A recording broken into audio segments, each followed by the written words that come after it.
बिस्मिल्लाहिर्रहमानिर्रहीम, अस्सलाम वालेकुम नाज़रीन। प्रोग्राम आप देख रहे हैं साथ से अर्चना हाशमी के साथ। मुझे उम्मीद है कि आप तमाम लोग खैर खैरियत से होंगे। बिल्कुल आपने टाइटल के साथ मुलाहिजा किया एक मोन्टाज, जिससे यकीनन आप पर जाहिर हो चुका होगा कि आज हम किस मौजू पर बात करने वाले हैं। जी हाँ, इस वक्त कोविड जो है पूरी दुनिया में मौजूद है, लेकिन पाकिस्तान के हवाले से अगर मैं बात करूँ तो सिंध सिवाय सिंध के अलावा बाकी 3 जो सूबे हैं वहाँ पर तालीमी निज़ाम चल रहा है, और तीनों सूबों से मुराद मेरी है बलूचिस्तान, KPK और पंजाब।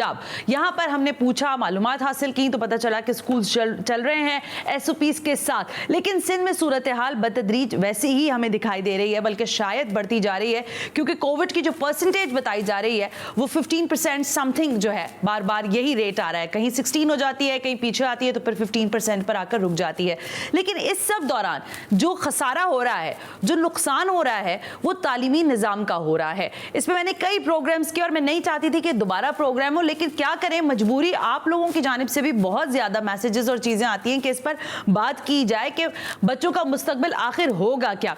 अब एक इत्तला ये आ रही है कि ऑल प्राइवेट स्कूल एसोसिएशन वाले कह रहे हैं कि जी कल से हम जो हैं सड़कों पर आकर बच्चों को तालीम देंगे। अब ये कैसे मुमकिन होगा और ये कैसे गवारा करेगी सिंध हुकूमत के सड़कों पर स्कूल लगा दिए जाएं, स्कूल खोले क्यों नहीं जा सकते, शायद अहम तरीन सवाल है। और इसके साथ साथ पाकिस्तान का मुस्तकबिल, सिंध का मुस्तकबिल क्या होगा, ये उससे भी ज्यादा अहम तरीन सवाल है, क्योंकि सिंध में लिटरेसी रेट के हवाले से अगर मैं बात करूं, स्कूल्स एजुकेशन सिस्टम के हवाले से जो सरकारी स्कूल्स हैं उनकी बात करें तो वो तबाह हाल हैं।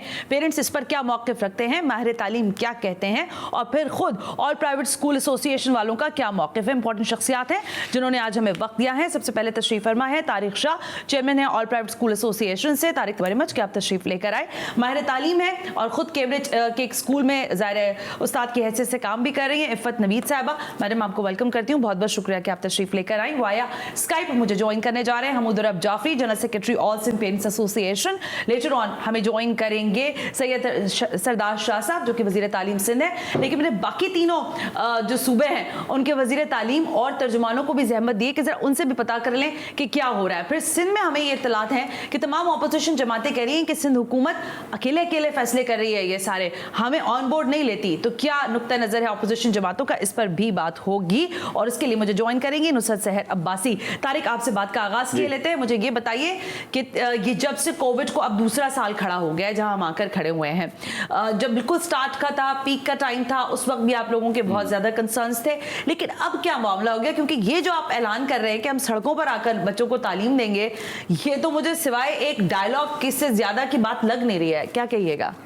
जनाब, बहुत शुक्रिया। देखें, बहुत अहम इशू था जिस पे आपने आज प्रोग्राम किया।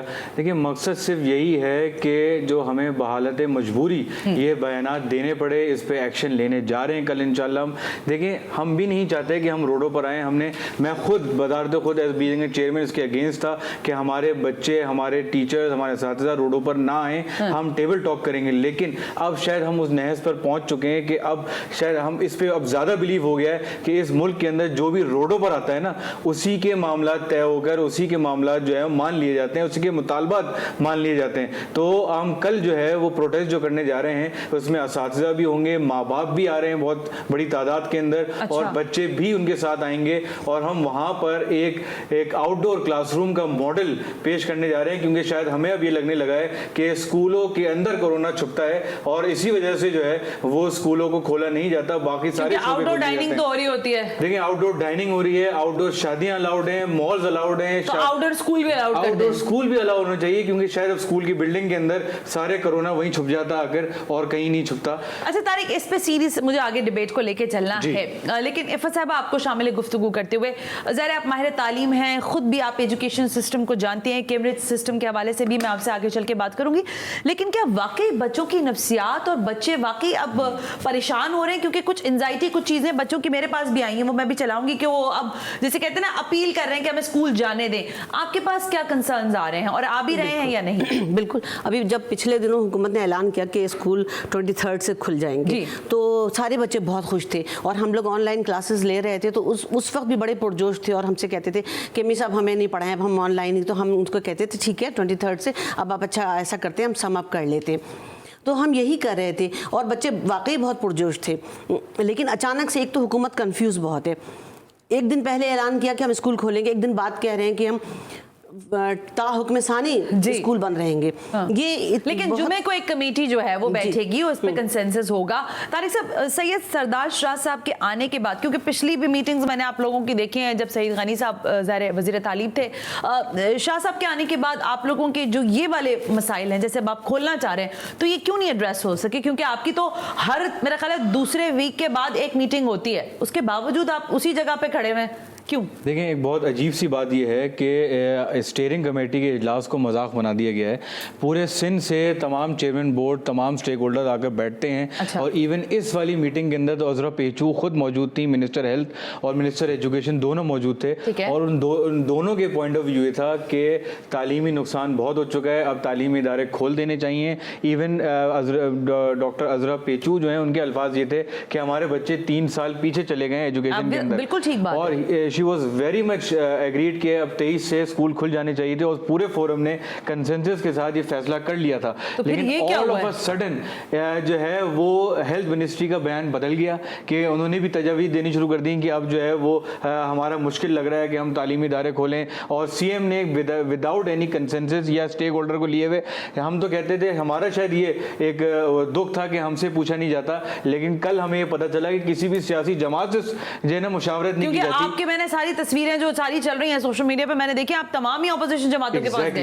एग्जैक्टली, हम सबके पास गए और सबसे ये कहा है कि हम सिंध हुकूमत के साथ बैठ के अब थक गए, हमारे मुतालबात तो माने नहीं जा रहे। तो शायद अब पॉलिटिकल पार्टीज जो हैं वो हमारी इसमें मदद कर दें, असेंबली में आवाज उठाएं कि भाई ये तालीम के साथ मजाक हो रहा है, तालीम को अहमियत ही नहीं दी जा रही। ओके, नुसरत सहर अब्बासी, रहनुमा GDA हमारे साथ मौजूद हैं। जरा नुसरत साहबा से मैं बात कर लेती हूँ। नुसरत साहबा, अस्सलाम वालेकुम, बहुत बहुत शुक्रिया वक्त देने के लिए। नुसरत सहर Abbasi, thank you so much. Nusrat साहबा, ये मामला ये चल रहा है कि यहाँ पर ज़ाहिर सिंध के बहुत सारे मसाइल हैं, उस पर तो बहुत हम आपसे बात करते रहते हैं, लेकिन सरदस्त मामला बच्चों की तालीम, उनके मुस्तकबिल का है। मैडम, क्या करें? क्या लगता है आपको, सिंध हुकूमत सही फैसले कर रही है इस ज़िम्न में? थैंक यू सो मच सना, आपने पूरा प्रोग्राम अगर एजुकेशन पे लिया तो आई सल्यूट यू। बिल्कुल जी, अगर सिंध हुकूमत ने आज तक कौन सा सही फैसला किया है, मैं यहाँ सवाल पूछती हूँ। आप भी इतने अरसे से प्रोग्राम कर रही हैं, मैं तीसरी बार MP हूँ असेंबली में जी। कौन सा मिनिस्टर इस काबिल नहीं था, एजुकेशन मिनिस्टर, जिसको पूरे 5 साल दे दिए जाएं? क्या निसार खोड़ो इस काबिल नहीं था, उसको हटा दिया। सईद गनी आ गए, सईद गनी को हटा दिया। जनाब फिर आ गए सरदार शाह को हटा दिया, फिर सरदार शाह को रख लिया। मैं सवाल पूछती हूँ इन सीएम से, सीएम के बाद बिलावल से, क्या आप चाहते क्या हो? सिंध के बच्चों को तबाह बर्बाद कर देना है? यहाँ हमारे पूरे तीनों सूबों से सबसे जो हमारा परसेंटेज है ना कम तालीमी लिहाज से, हम सिंध सब ज्यादा सफर कर रहे हैं सना। इसकी वजह सिर्फ ये है कि अगर बजट बुक्स उठाओगी तो आपको सबसे ज्यादा बजट एजुकेशन और हेल्थ का मिलेगा। ओ माशाल्लाह, सीएम साहब जब असेंबली में स्पीच करेंगे तो कहेंगे कि इतना मैंने बढ़ा दिया जी, आपने बढ़ा दिया। तो क्या जो इंफ्रास्ट्रक्चर की मद में आपने पैसे रखे, क्या वो यूज हुए? क्या वो मेंटेनेंस की मद में रखे, क्या वो यूज हुए? क्या उन स्कूलों में छत नहीं थी, जहां मेरी बच्चियों के लिए टॉयलेट नहीं था, जहां मेरे बच्चों को डेस्क नहीं थी, क्या मिल गई? 15 साल, ये बहुत बड़ा, ये तो कंटिन्यूअस हुकूमत, इससे पहले भी पीपुल्स पार्टी की हुकूमत रही। तो मैं आपको बताऊं, असल में एक होती है तालीमी policy, there is no any तालीमी policy, educational policy in Sindh. हमारे जो सीएम है ना, हाथ जोड़कर घर में रहने को तो कहेंगे, हाथ जोड़कर स्कूल आने को नहीं बोलेंगे। बच्चों स्कूल आ जाओ, पढ़ लो, सिंध के बच्चों खुदा का वास्ता पढ़ लो। ना कोई एजुकेशन मिनिस्टर। अभी सरदार शाह साहब मिनिस्टर आ गए, भाई पहले पता नहीं क्या गलती कर दी थी, फिर सईद गनी आ गए, फिर वो लंदन घूमने चले गए, फिर सीएम घूमने चले गए। हमारा कसूर क्या है मेरे बच्चों? मैं सिर्फ ये पूछना चाहती हूँ कि जनाब सीएम मुराद अली शाह साहब, आपको इस वक्त कोविड, नाना दादी नानी भी बच्चे लेकर आ रही है, दादा भी बच्चे लेकर आ रहे हैं, पेरेंट्स भी लेकर आ रहे हैं। आपको खतरा है कि कोविड जो है उनके साथ चला जाएगा घर। अगर तो आप इतने सीरियस होते, अगर तो आपको बच्चों की तालीम से जरा सा भी कंसर्न होता सिंध के बच्चों से, तो सना फरवरी में ये आया था, तकरीबन साल से ज्यादा हो गया, उससे ज्यादा हो गया कोविड को। 2 साल हो गए नुसरत, 2 साल हो गए।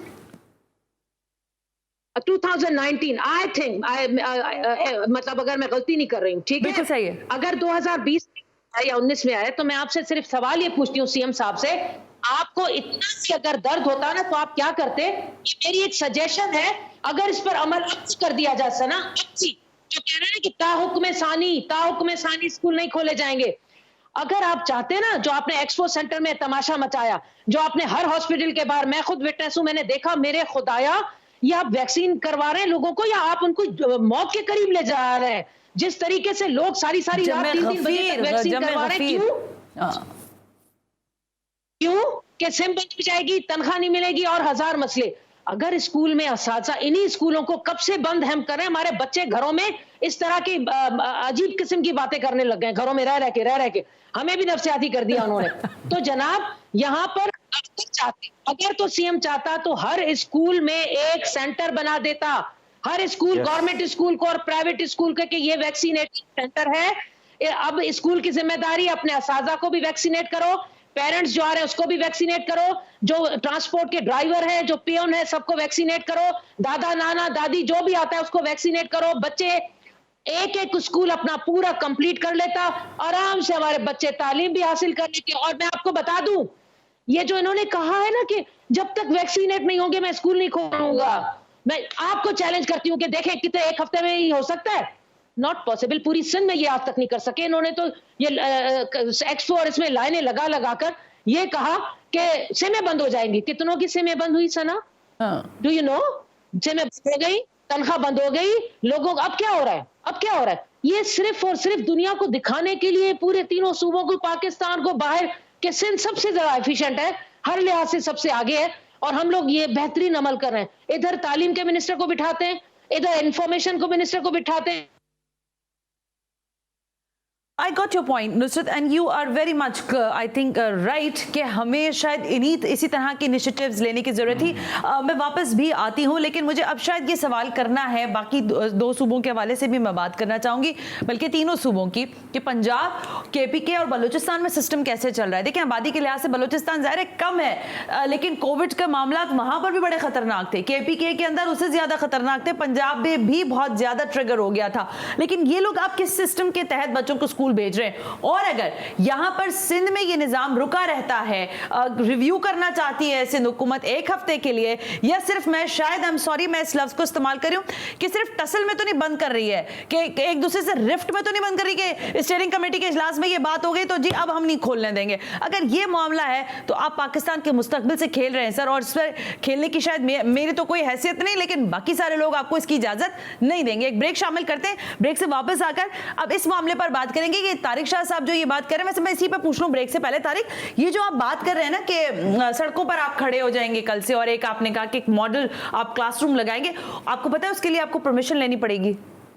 देखें, यहाँ सड़क पर आने के लिए परमिशन की जरूरत होती है। हम सड़क पर आ ही नहीं रहे हैं, हम तो जो फुटपाथ्स होते हैं हम उस पर प्रोटेस्ट करेंगे, हम ग्राउंड से प्रोटेस्ट करेंगे। हम तालीम याफ्ता लोग हैं, हम उनकी तरह काम नहीं करेंगे कि ट्रैफिक ऑब्स्टिकल कर दें, लोगों को परेशान कर दें। हमारा एहतजाज करने का सिर्फ मकसद ये है कि हम लोगों को ये बताएं कि तालीम कुछ घंटों पर मुहित होगा, बिल्कुल बहुत शॉर्ट पीरियड के लिए सिंबॉलिकली करेंगे, सिंबॉलिकली करेंगे, एक पढ़े लिखे अंदाज में विद ऑल SOPs करेंगे। ओके, चलें जी, एक ये तो इन्होंने बता दिया कि मॉडल तरीकेकार होगा, कि ज़ाहिर है उसमें सिर्फ ये बताना चाहते हैं कि हमारे कंसर्न्स ये हैं और हमें स्कूल्स खोलने हैं, लेकिन अब स्कूल्स के और भी बहुत सारे मामलात हैं, उस पर जरा मुझे बात करनी है। बच्चों के, पेरेंट्स के बहुत ज्यादा कंसर्न है, उस पर बात करेंगे right after this break. You watching 7 से 8।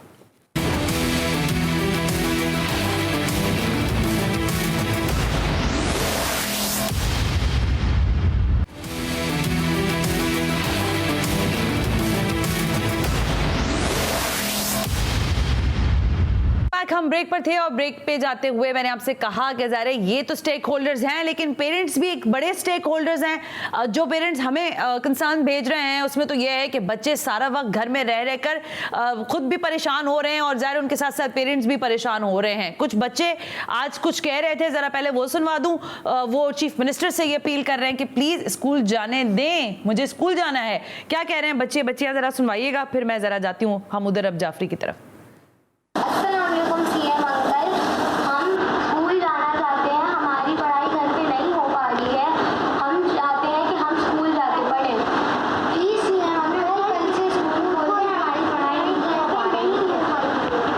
अब प्लीज सीएम अंकल क्या डिसीजन लेते हैं आई रियली डोंट नो, लेकिन सैयद सरदार शाह साहब जो हैं वो भी अवेलेबल नहीं हो पा रहे। मेरी ख्वाहिश थी कि कम से कम वही हमें बता दें, क्योंकि ये जो ग्रीवेंसेज हैं बहरहाल उन्हीं को एड्रेस करने हैं बिल आखिर।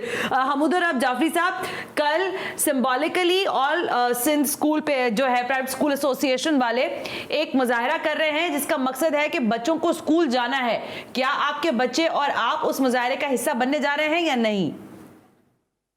हम इस बात पे मुत्तफिक हैं और इस बात के साथ हैं कि स्कूल खुलने चाहिए, और जो फैसले स्टीयरिंग कमेटी की मीटिंग में हुए थे पिछले हफ्ते, उसके मुताबिक उन उसूलों की बुनियाद पे जो उस दिन तय हुए थे उसकी बुनियाद पे स्कूल को खुलना चाहिए। हम इस बात पे बिल्कुल फर्म है इस बात के ऊपर। सड़क पे एहतजाज फिलहाल हम अभी इस बात के हक में नहीं है, कल हम सड़क पे नहीं निकलेंगे, लेकिन हम हमारे अपने जो तरीक़ेकार हैं उसके मुताबिक हम अपना एहतजाज रिकॉर्ड करा रहे हैं। अच्छा, और आपका वो तरीका क्या है? आपके तरीके में, क्योंकि बहुत सारी चीजें ऐसी हैं जिसपे मैं जानती हूँ कि स्कूल्स की तरफ बहुत ज्यादा आप लोगों के ग्रीवेंसेज हैं, उसमें आपकी क्या बॉडी में क्या चीजें अभी तक आई हैं? तरीका है वो ये है कि हम अपनी बात पहुंचाने की कोशिश कर रहे हैं और बाब-ए-इख्तियार को कांट हियर यू। हम मुझसे आप दोबारा बात कीजिएगा जरा। अच्छा, मैं कह रहा हूँ कि जो मैंने कहा कि जो हमारे जो तरीक़ेकार, आपने पूछा कि हम क्या कर रहे हैं इस हवाले से। हमारा तरीका ये है कि जो हमारे जो लास्ट मीटिंग में हम बात तय हुई थी उस हवाले से हम कोशिश कर रहे हैं कि हमारी और बाब-ए-इख्तियार से दोबारा बात हो जाए। एक स्टीयरिंग कमेटी उसके दौरान एक वर्किंग कमेटी का भी बनाई गई थी जिसमें एस्पा भी शामिल थी और स्कूल के रिप्रेजेंटेटिव भी शामिल थे। उसकी मीटिंग 2 या 3 दफा अब तक कैंसिल हो चुकी है, एक मीटिंग भी उसकी नहीं हुई। तो वो स्टीयरिंग कमेटी में जो बातें हो रही हैं वो पूरी नहीं हो रही हैं, आपकी कमेटी कैंसिल हो रही है। कमेटियां बनती क्यों है? मेरा तो फिर ये सवाल है, आप लोग इसमें ये भी तो पूछा करें जाके। बिल्कुल यही पूछना है हमें कि जब मीटिंग में एक बात तय हो गई थी तो और उसके बाद अगर फैसला तब्दील हो रहा था तो सारे उन तमाम लोगों को ऑन बोर्ड क्यों नहीं ले गया फैसला तब्दील करते हुए? जब वहां पे एक बात तय हो गई थी तो उसमें तब्दीली के वक्त सबसे पूछना चाहिए था। अगर नहीं पूछा है तो ये इस पे ये बात हमारी समझ से भी बालातर है और हम कोशिश लेकिन एग्री हमूद के अब बच्चों को स्कूल जाना चाहिए विद एसओपीज और वैक्सीनेट ऑब्वियसली किया जाए स्कूल को, वहां की इंतजामिया के लोगों को, जो भी एफिलिएटेड स्टाफ है। देखिए एसओपीज के तहत जाना पड़ेगा। अब कोई चॉइस नहीं है। हम हमेशा चॉइस नहीं है। हेल्थ ऑब्वियसली प्रायोरिटी होती है, लेकिन 1.5 साल हो गए जिस चीज पे हम जो सवाल हम उठाना चाहते हैं वो 1.5 साल में हमने सीखा क्या है? हमने 1.5 साल में सिर्फ ये सीखा है कि जब number of cases, positive number of cases बढ़ जाए तो स्कूल बंद कर दो और जब ये नीचे आ जाए तो स्कूल खोल दो। इसके अलावा हमने कुछ नहीं सीखा। ओके हमूद, अब 1 मिनट रुकिएगा। तर्जुमान बलूचिस्तान हुकूमत लियाकत शेवानी ने हमें ज्वाइन कर लिया। जरा मैं पूछना चाह रही हूँ कि बलूचिस्तान में किन एसओपीज के साथ स्कूल खोले जा रहे हैं और वहां क्यों नहीं हुकूमत को ये लगता कि स्कूल बंद होने चाहिए, क्योंकि सिंध में तो यही मामला चल रहा है। शेवानी साहब thank you very much. Sir फरमाइएगा कि बलूचिस्तान हुकूमत का ये फैसला कि बच्चों को स्कूल जाना चाहिए, कोविड की जो परसेंटेज है उसको ज़ाहिर मलूज़े खातिर रखते हुए हुआ होगा, इस पर क्या परसेंटेज आ रही है आपके पास? और दूसरा ये कि बच्चों को स्कूल ले जाने तक में क्या आप लोगों ने एसओपीज जो है उनको मॉनिटर भी किया और उसको पूरा किया? जी बिल्कुल, मॉनिटरिंग तो वैसे भी एसओपीज की हमारी जिम्मेदारी थी और ख़ुसूसन बच्चों का तो हमने बहुत ख्याल रखा और हर एक जिले में डिप्टी कमिश्नर के सरबराही में मुतल्लिका जो हमारा डीईओ है और स्कूल के जो प्रिंसिपल हैं वो हमने कमेटीज कॉन्स्टिट्यूट किए थे जो इस बात की जिम्मेदारी कि वो बाहर सूरत बाहर हालत एसओपीज है उसको उसका अमल दरामद कराना है। तो उसके बड़े अच्छे नताइज भी सामने आए और तालीमी इदारों में जो हमारे केसेस हैं वो भी कम हुए हैं और मजमूई तौर पे इस वक्त बलूचिस्तान में जो कोरोना के जो केसेस हैं वो बिल्कुल जो है कंपैरेटिवली कम तरीन सतह पे है। इस वक्त 6.3% ओवरऑल 6.3% रहा है। 6.3% जी हाँ पूरे बलूचिस्तान में, और ये अगस्त के महीने में। और फर्टिलिटी रेट भी हमारी अल्हम्दुलिल्लाह कम रही है। सिर्फ 7 कोविड के जो पेशेंट्स हैं वो अल्लाह को प्यारे हुए हैं। अप्रैल में ये जब 3rd वेव आई तो 9.6% ये शरह थी और जुलाई में 8.9%। जवानी साहब इस वक्त बलूचिस्तान में कितने स्कूल्स हैं सरकारी और प्राइवेट सतह पर जो ओपन हुए हुए हैं? सारे ओपन हैं। सारे ओपन हैं और एसओपीज के साथ हैं ऑब्वियसली। बिल्कुल एसओपीज के साथ और वो सारे वैक्सीनेटेड भी हैं, और वो सारे वैक्सीनेटेड भी हैं। नहीं, सारे वैक्सीनेटेड नहीं है। वैक्सीनेशन का अमल अभी 1 अगस्त से हमने उसको बड़ा हमने तेज किया है। 24,000 लोगों को पर डे हमने वैक्सीनेट करना है, ये हमारा टारगेट है। लेकिन अभी भी टारगेट मुकम्मल अचीव नहीं हो सका। जाहिर है कि लोगों का रुझान वैक्सीनेशन की तरफ कम है। प्रोपेगेंडा है और एक मीडिया वार के साथ साथ जो हम वैक्सीनेट कर रहे हैं, तो उस प्रोपेगेंडा बट उसके बावजूद आपने स्कूल्स को ओपन किया है, लोगों को फैसिलिटेट कर रहे हैं through two SOPs. Thank you very much Liaquat Sherwani sahab, important बात की, इसलिए मैंने ये सवाल किया कि क्या सारे लोग वैक्सीन हो गए। अब तारिक साहब, मसला ये है, हमूद साहब से भी मैं बात करती हूँ, इफ़त आपको भी शामिल इसमें करते हैं पॉइंट में। स्कूल आपके खुल जाएंगे, ठीक है, आपका एहतजाज होता है, मुझे ऐसा लगता है कि शायद 1 हफ्ते का मार्जिन लिया है सिंध हुकूमत ने कि वो इसमें सारे स्कूल्स और बाकी सारे लोगों को मॉनिटर कर लेंगे और उसकी ज़ाहिर एसओपीज तय कर लेंगे। लेकिन आपके स्कूल्स खोलने के बाद अगर सूरत हाल बिगड़ती है, देखिए चौथी लहर आई थी, आपको पता है ये 4th वेरिएंट बहुत खतरनाक था और लोग इसमें जो डेथ्स हुई हैं वो भी बड़ी खतरनाक हद तक हुई हैं। फिर हमारे पास क्या रास्ता, क्योंकि देखिए ऑनलाइन सिस्टम आपने चला के देखा, वो कारामद मेरे एतबार से, आप लोग एजुकेशन से वाबस्ता बताइएगा, इतना अच्छा नहीं रह सका। क्या आप लोग तय कर रहे हैं, क्योंकि करिकुलम भी आपने पूरा कराना है, सिलेबस भी पूरा कराना है, how you cope up all this? देखिए बिल्कुल बात सही है कि अगर कोई कोविड केसेस बढ़ जाते हैं ना, कि लास्ट जो वीक्स के अंदर जो है वो कंप्लीट लॉकडाउन लगा था, उसके अंदर आपने हमारी कोई एक स्टेटमेंट नहीं देखी, क्योंकि वी अंडरस्टैंड कि सिचुएशन जब हाथ से बाहर निकल जाती है, इफ़ यू क्लोज एवरीथिंग तो हम भी बंद होंगे ऑब्वियसली। लेकिन हमारा सिर्फ कंसर्न ये होता है कि सब कुछ खुला हुआ होता है, सिर्फ तालीमी इदारे बंद कर दिए जाते हैं और उसमें सुकून का सांस ले लिया जाता है कि भाई अब कोविड से हमने बचाव कर लिया। तो देखिए ये तरीक़ेकार नहीं है। जब आप ही कहते हैं, मैं बारहा ही कहता रहता हूँ कि जहाँ पर आप कहते हैं कि बिजनेस बहुत ज़रूरी है इस मईशत को चलाने के लिए, वहाँ मुल्क के बच्चों को पढ़ाना भी बहुत ज़रूरी है। लेकिन आपने बिजनेस का नाम खुद ही ले लिया। अब मुझे याद भी आ गई बात। अब देखें मसला ये है तारिक साहब के, जब स्कूल्स खुलेंगे तो बहुत सारे मसाइल के साथ जिन मसाइल से आप गुजर के निकल रहे हैं, उसी मसाइल से पेरेंट्स और बाकी सारे लोग भी गुजर रहे हैं।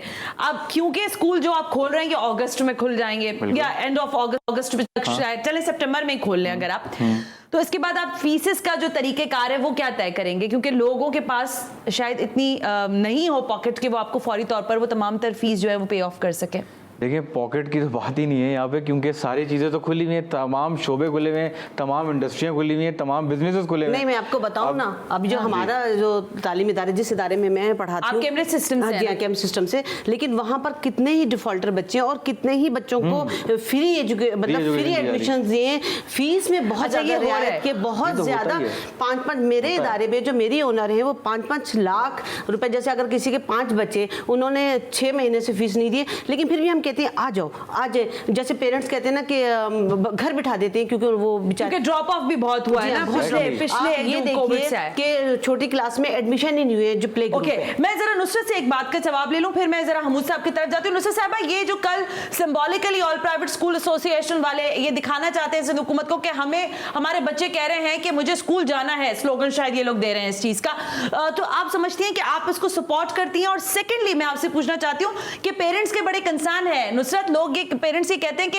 हम अपने बच्चों को महंगे महंगे स्कूल्स में पढ़ाते हैं क्योंकि सरकारी स्कूल इस काबिल ही नहीं है। कैसे समझती हैं कि इस चीज को आप कैसे सपोर्ट कर सकती हैं अपनी जमात की हैसियत में? नुसरत जी सना, पहले तो मैं इसका जवाब दूंगी कि जो आपने पहले कहा कि प्रोटेस्ट कर रहे हैं और अलामती जिसको सिंबॉलिक कह रहे हैं, तो व्हाई नॉट, इट्स इस्लामी जमहूरियत पाकिस्तान, और यही पीपल्स पार्टी अपने हकूक के लिए इस्लामाबाद में जाकर, यहाँ वाले सिंध वाले जाकर वहाँ प्रोटेस्ट करते हैं, धरना देकर बैठ जाते हैं, वो कोई भी इशू हो।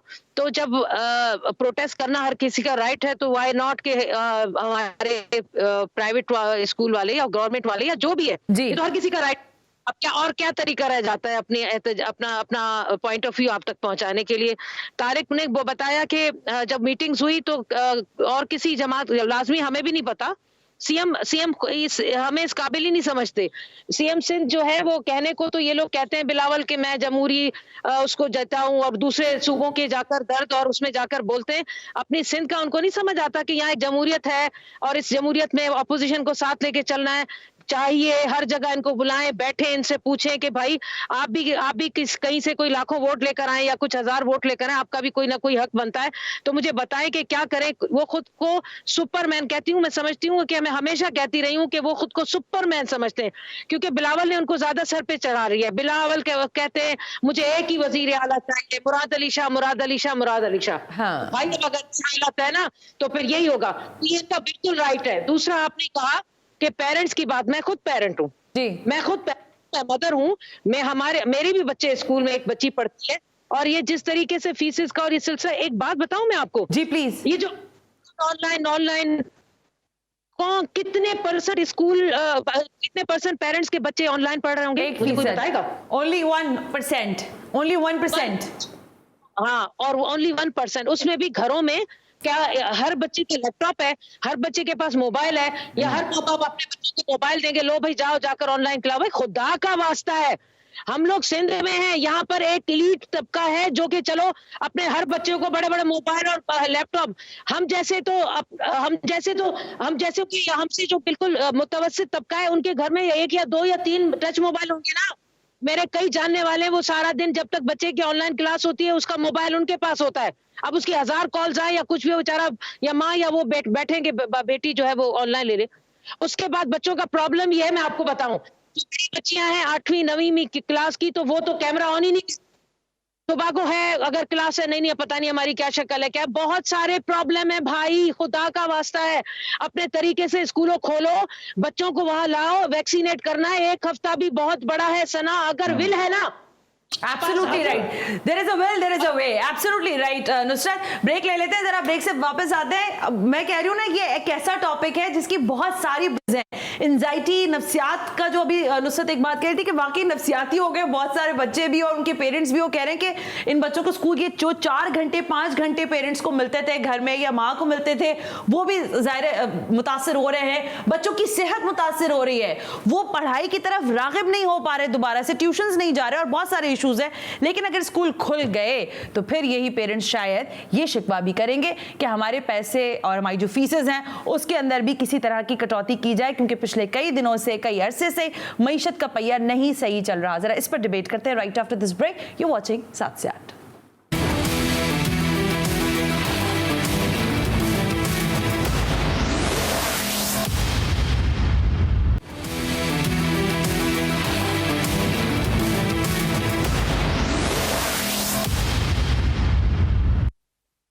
Welcome back. हम ब्रेक पर थे और यहाँ पर उस वक्त भी डिबेट नहीं रुकी है क्योंकि अब वक्त कम रह गया है।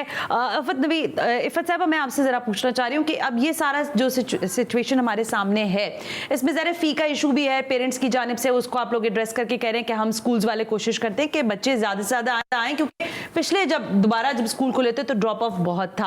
अब आप क्या समझती हैं कि स्कूल को रिव्यू करने के लिए, क्योंकि अब ताहुक्म सानी हो गया है, यानी टिल फर्दर ऑर्डर हो गया है, तो क्या इस नज़रिए को देखते हुए क्या समझती हैं बच्चों का जो मुस्तकबिल और बाकी सारी चीज़ें, उसको कैसे देख रही हैं? बच्चों का मुस्तकबिल मुझे बहुत बुरा नज़र आ रहा है। आपको मालूम है कि टीचर्स के बच्चे आमतौर पर डिसिप्लिन्ड होते हैं, क्योंकि टीचर्स बच्चों को पढ़ा रही होती हैं तो वही अपने घर में भी वो सारा करती हैं। अब मैं अपने बेटे को देखती हूँ जो 16 ईयर्स का है, और वो क्योंकि सारा दिन मोबाइल पे, अब उसको मोबाइल जब दे दिया, उसने अभी O लेवल्स का एग्ज़ाम दिया है ग्रेड 11 का, तो वो मैं देखती हूँ कि बहुत बागी हो गया है। मैं कहती हूँ आप सो जाओ, तो कहते हैं मैं करूँगा क्या। तो टीचर का बच्चा होकर जब वो इस तरह कर रहे हैं तो आम पेरेंट के बच्चे क्या निकलेंगे, बड़े क्या होगा उनका मुस्तकबिल। मैं ये हैरान हूँ। मैं ये कहना चाहती हूँ कि सिंध गवर्नमेंट ज़रा सी मेहनत कर ले, वैक्सीनेशन सेंटर पर जाए और देखे कि वहाँ पर लोग कैसे कार्ड फरोख्त कर रहे हैं, और जब उनसे कहा जाता है कि आप ये जाली कार्ड हासिल करें, और जब उनसे कहा जाता है, एक बच्चे से मेरी बात हुई तो मैंने कहा तुम जल्दी से वैक्सीन लगा लो, तो कहने लगा कि मैंने ना कार्ड ले लिया है। तो मैंने कहा कि लेकिन नादरा से तो तस्दीक, कहने लगा कि नहीं सब हो जाता है। फिर उसने मुझे बताया कि वो उसने अपना फॉर्म डाला वहाँ पर और फिर नादरा से उसके पास कार्ड आ गया। तो ये सिंध गवर्नमेंट ज़रा सी मेहनत कर ले, स्कूलों में जाए, उनसे कहे कि रिकॉर्ड दीजिए पेरेंट्स और असातिज़ा का। ठीक है, यानी कि जिस तरफ शायद फोकस होना चाहिए, जो नुसरत कह रही थी बात, वहाँ फोकस नहीं है। तारिक शाह साहब, मेरा ख्याल नहीं है कि टिल फर्दर ऑर्डर्स का मकसद ये है कि आप लोग अभी इंतजार फरमाइए और एक प्रोटेस्ट आप कर लें, अपनी ख्वाहिश पूरी करें, और इसके बाद बच्चों को स्कूल बहरहाल नहीं जाना है, और आपकी स्टीयरिंग कमेटी के इजलास के फैसले भी वो नहीं हो रहे जो आपको बताए जा रहे हैं, फिर क्या करेंगे?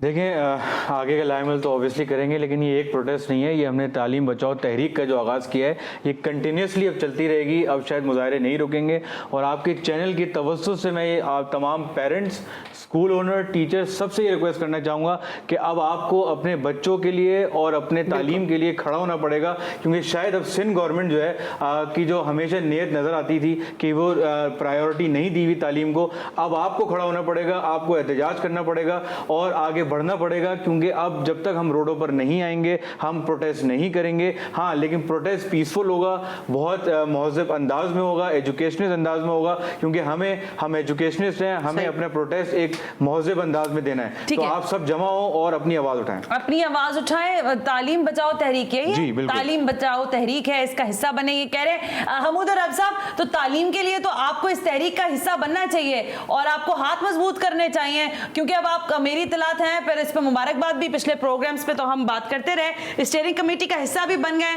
तो स्कूल्स, एजुकेशन सिस्टम, बच्चों का मुस्तकबिल अब आप ही लोगों के हाथ में है। सना, मुझे थोड़ा सा टाइम दीजिएगा, बहुत देर बाद मेरी बारी आई है और काफी सारी बातें जमा हो गई हैं, मुझे सारी बातें करनी है। ठीक है। स्टीयरिंग कमेटी में शामिल हम हुए हैं तकरीबन 2 साल के बाद, वो भी इतने प्रोग्राम्स करवाने के बाद आपको हमने स्टीयरिंग कमेटी पहुंचा दी। बिल्कुल बिल्कुल। अच्छा, इसमें अहम बात यह है कि तारिक ये कह रहे हैं कि पेरेंट्स से मेरा मुतालबा है कि वो सड़कों पर आएं और हमारे साथ तहरीक बचाओ और तालीम बचाओ तहरीक में साथ दें। देखिए, मैं ये कोई सियासी प्रोग्राम नहीं है, लेकिन 2 साल तक ये हर स्टीयरिंग कमेटी में शामिल होते थे, बाहर आकर के कहते थे कि जी हमने मुत्तफ़िक़ा, पिछले तमाम फैसलों में शामिल थे और कभी भी इन्होंने बाहर आने के बाद किसी फैसले पे ये नहीं कहा कि इस पे अमल नहीं हुआ। और उसमें बाहर आके इनका एक जुमला बड़ा पेटेंट होता था कि तमाम स्टेक होल्डर्स को हमने साथ लिया, जबकि हम कभी भी नहीं होते थे। इस पे आपने भी आवाज उठाई कई मरतबा। तो ये मतलब पेरेंट्स को क्या करना है वो तो पेरेंट्स को पता है, वो कोई और हमें ना समझाए कि हमें क्या करना है। अच्छा, दूसरी बात ये है कि वक्फे पे जाने से पहले बात ये हो रही थी कि 2 साल में हमने क्या सीखा है, 1.5 साल में हमने क्या सीखा है। अभी खातून ने बताया कि 1% बच्चे थे जो सिर्फ ऑनलाइन तालीम हासिल कर पा रहे थे। मैंने स्टीयरिंग कमेटी में भी कहा था, आपके प्रोग्राम में भी ये कह रहा हूँ कि हमने सीखा सिर्फ इतना है कि जब नंबर ऑफ केसेस बढ़ जाए तो स्कूल बंद कर दो, नंबर ऑफ केसेस कम हो जाए तो स्कूल खोल दो। होना ये चाहिए था कि हमें अपने तजुर्बे से सबक सीख करके ये कुछ चीजें डेवलप करनी चाहिए थी सिस्टम के अंदर, कि वो ऐसे हालात के अंदर तालीम को जारी रखने का कोई ऐसा निजाम। I know Hamood, it's a long debate. Hamood, मुझे पता है आप बिल्कुल, मैंने अभी बिल्कुल स्टार्ट में यही कहा था कि आपको पैरेलल ऑनलाइन सिस्टम को भी चलाना होगा, चाहे वो वीकली बेसिस पे चलाएं, उस पे हम नहीं करते कुछ भी। Absolutely agree on that, agree. मैं नुसरत, आप मुझे जरा बताइएगा, नुसरत सहराबाजी साहब लास्ट कमेंट फरमाइएगा कि ये जो सिस्टमैटिकली, क्योंकि ये सारे स्टेक होल्डर्स हैं, चाहे असातिज़ा हों, चाहे प्राइवेट स्कूल एसोसिएशंस के लोग हों या बाकी सारे लोग, और आपसे मैं तमाम स्टेक होल्डर्स हैं, क्या सिंध में इस पर सिंध सरकार पर दबाव डाला जा सकता है कि आप इसको प्रोलॉन्ग ना करें और इसमें कोई टसल ना निकालें? क्योंकि लफ्ज यही लोग इस्तेमाल कर रहे हैं कि विफाक और सिंध की नहीं बन रही थी तो बंद हो रही थी चीजें, विफाक और सिंध की नहीं बन रही थी तो फिर अब स्कूल्स पर भी मलबा आ गया है। इसके लिए हम क्या सिंध सरकार के सामने बात कर सकते हैं? देखिए सना, अव्वल तो हमेशा एडवांटेज लेता रहा सिंध के 18 अमेंडमेंट के बाद हम खुद मुख्तार हैं। हाँ जी। अरे भाई, हाँ भाई, आप खुद मुख्तार हो। 18वीं तरमीम 2010 में हुई थी, उसके बाद हम 2020-21 में जा रहे हैं, तो आप खुद मुख्तार हैं। तालीमी लिहाज से भी आप खुद मुख्तार हैं, हर लिहाज से तो खुद मुख्तार है। तो खुदारा खुद मुख्तारी के हिसाब से फैसले ले लो, करो जो कुछ करना है। जो वफाक से एक सारी दुनिया में यही होता है कि सेंटर जो होता है वो सेंटर के साथ आपको कोऑपरेट करना होता है। वफाक हमारी मजबूती की अलामत है। आपको जहाँ जहाँ इख्तलाफ आप करें, लेकिन जहाँ आप समझ रहे हैं कि चारों सूबों को एक ही उस पर लाना है तो आप प्लीज उस पर आए। और दूसरा जो आपने कहा कि अब क्या करना चाहिए, इन पे प्रेशर डालें हुकूमत पे, ये मुझे समझ नहीं आ रहा कि इन पे प्रेशर डालने की जरूरत क्या है। इनको खुद क्यों नहीं समझ आ रहा? हम लोगों को असेंबली का फ्लोर जब नहीं दे रहे ये लोग, असेंबली के फ्लोर पर बात करने नहीं दी जाती। एडजमेंट मोशन 2-2 घंटे का इनकी तरफ से आता है, हम कहते हैं बहस करो, हम 2 घंटे बहस करने के लिए तैयार है, लेकिन जो जमा कराता है वो चुपके से इनका मेंबर बाहर निकल जाता है। फिर उसके लिए ये इस तरह बहाने ढूंढते हैं। अगर तो आपको बताऊं सना, अगर तो है विल है सरदार शाह साहब, आपने तो अपनी बेटी को पता नहीं अभी वो पढ़ रही है या आपने निकाल दिया सरकारी स्कूल से, निकाल दिया। अगर तो वो पढ़ रही है, खुदा का वास्ता सिर्फ सरदार शाह की जिम्मेदारी नहीं है, अगर इन बेहतरी है तो सब अपने सरकारी स्कूलों में दाखिल कराओ, जितने भी बिलावल फरमाए अपने कैबिनेट को और अपने एमपी को करवाओ, तो देखें फिर किस तरीके से लोग सब नुसरत साहब किसी रोज इस डिबेट को ना कंटिन्यू करते हैं कि सिंध के स्कूलों की हालत क्या है, और आपको मैं स्टूडियो में दावत दूंगी, आप स्टूडियो तशरीफ लाइएगा तो सिंध की जरा स्कूल के हालत ज़ाहिर पर बात करेंगे। आज के प्रोग्राम करने का मकसद ये था क्योंकि कल है 23 अगस्त और आज है 22, और 22 अगस्त से 23 अगस्त का सफर तय करने के लिए कहा जा रहा था कि स्कूल खुल रहे हैं, लेकिन स्कूल नहीं खुल रहे हैं। सिंध की बात हो रही है। बच्चों के लिए कल एक ऑल स्कूल प्राइवेट एसोसिएशन की जानिब से एक एहतजाजी मुजाहरा है, वहां पर पेरेंट्स जाते हैं नहीं जाते ये मुझे नहीं पता, बच्चे जाएंगे नहीं जाएंगे ये भी नहीं पता, लेकिन ये जरूर पता है कि सिंध सरकार को सीरियस होना पड़ेगा तालीम के इस अहम तरीन मामले पर, क्योंकि बिलावल भुट्टो जरदारी साहब खुद बहुत दफा तालीमी इमरजेंसी के नफाज की बात कर चुके हैं। सो इस वक्त है, अगर बच्चों को स्कूल भेजना है तो SOPs को भी अपनाना होगा, वैक्सीनेशन भी करवानी होगी, लेकिन तालीम को हम मजीद अब निगलेक्ट नहीं कर सकते क्योंकि ऐसा ना हो कि फिर बहुत देर हो जाए। आज के प्रोग्राम से सना हाशमी को इजाजत दीजिए। तमाम शुरा की आमद का बहुत बहुत शुक्रिया कि आप लोगों ने वक्त निकाला। अल्लाह हाफिज।